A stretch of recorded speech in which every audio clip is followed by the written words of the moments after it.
At Bendigo Bank, we like to help communities grow. We concentrate on delivering you great products and services. I like you so very much. So much, in fact, I gotta wake you up. It's not that I have words. Because we know that if you grow, the community will grow with you. At the Bendigo, it starts with you. And a very good morning and welcome to the Geelong Cricket Show on this bright and happy Saturday morning. Joining me at the table of knowledge, yes, as we get underway very quickly, is the President of the Geelong Cricket Umpires Association, a man in white who's always right. Very warm welcome to Mr. Wayne Richards. Good morning, Wayne. How are you? Good morning, Graham. I'm not sure we're always right, but it's a pleasure to be here. Thank you very much indeed. But yeah, it's in the book, that's all you say. And also from the Newtown and Chilwell Cricket Club, the Two Blues, their president, Mr. Scott Mullen. Good morning, Scott. How are you, mate? Morning, Graham. Yeah, very well, thanks. Pleasure to be here. Thanks for inviting us on once again to have a bit of a chat about local cricket. Now, first of all, injury report. How's the ankle holding up, my friend? It's coming along. Hopefully just missed this game, being the first week of the South Barwon game when I did it. Initial prognosis was probably 5 weeks, but his physio's very happy with the way it's coming along, and hopefully only be 3 now, so hopefully be back for the last game against Geelong West before Christmas. Look out, Rams, here he comes.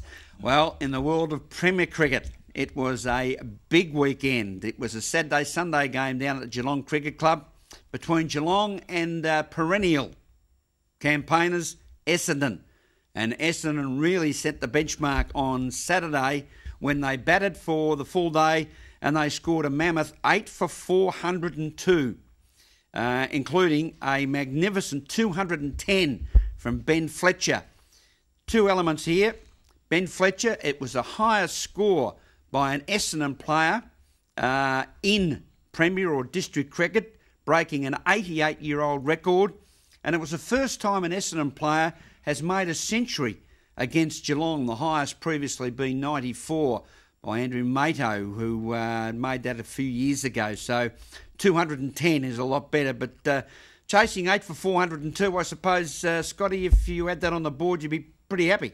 Absolutely. I think that's probably a fair indication of why they declared on the Saturday night and said we'll have a couple of overs at the Geelong boys. And yeah, to their credit, they've come out and done a terrific job. Obviously, a belter of an outfield from all reports and lightning fast, and a pretty good batting track too, obviously, to post that sort of a total on day one.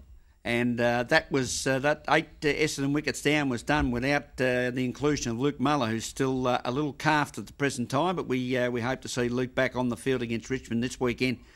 Geelong then came out on a Sunday, and in what can be nothing more than absolutely exhilarating cricket, Geelong scored 4 for 403.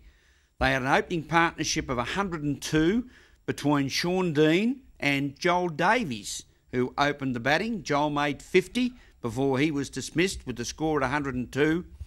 And then there was a record second wicket partnership for the Geelong Cricket Club scored between Sean Dean and that man Aaron Finch. They put on 207 for the second wicket.